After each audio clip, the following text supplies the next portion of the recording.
భారత ప్రజలకు అండగా దేశ సైనికుల పోరాటం చిరస్మరణీయమని మాజీ మంత్రి హరీష్ రావు అన్నారు.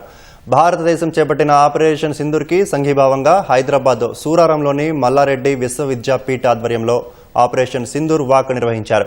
ఈ కార్యక్రమానికి మాజీ మంత్రులు హరీష్ రావు, మల్లారెడ్డి, కుత్బుల్లాపూర్ ఎమ్మెల్యే వివేకానంద హాజరయ్యారు. సరిహద్దుల్లో దేశ క్షేమం కోసం పోరాడి ప్రాణాలు కోల్పోయిన మురళీ నాయక్కు నివాళి అర్పించారు. ఉగ్రవాదాన్ని పూర్తిగా నిర్మూలించాలని మాజీ మంత్రి మల్లారెడ్డి కేంద్రాన్ని కోరారు. భారతదేశంలో అస్థిరత సృష్టించడానికైనా పాక్ ప్రేరేపిత ఉగ్రవాదులే. మొన్న పహల్గామ్ లో 26 మంది అమాయకుల మీద విచ్చలవిడిగా దాడి చేసి చంపడం ఈ దేశ ప్రజల మనసు కలిసివేసింది. దేశ సరిహద్దులంటే కేవలం భౌగోళికమే కాదు, ఈ దేశ ప్రజల ఆశలు. ఈరోజు సైనికులు దేశ సరిహద్దుల్లో పోరాడుతున్నారంటే వాళ్ళు కేవలం భౌగోళికంగా మన భూమిని కాపాడమే కాదు, భారతదేశ వారసత్వాన్ని కాపాడుతున్నారు.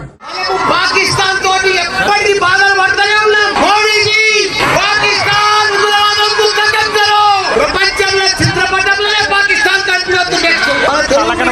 మురళీ నాయక్ గారు చనిపోయారు. ఆయన కూడా పెద్ద సంతానం. ఆయన మనం ఎంత ఇచ్చినా ఆయన లోటు తీర్చలేము.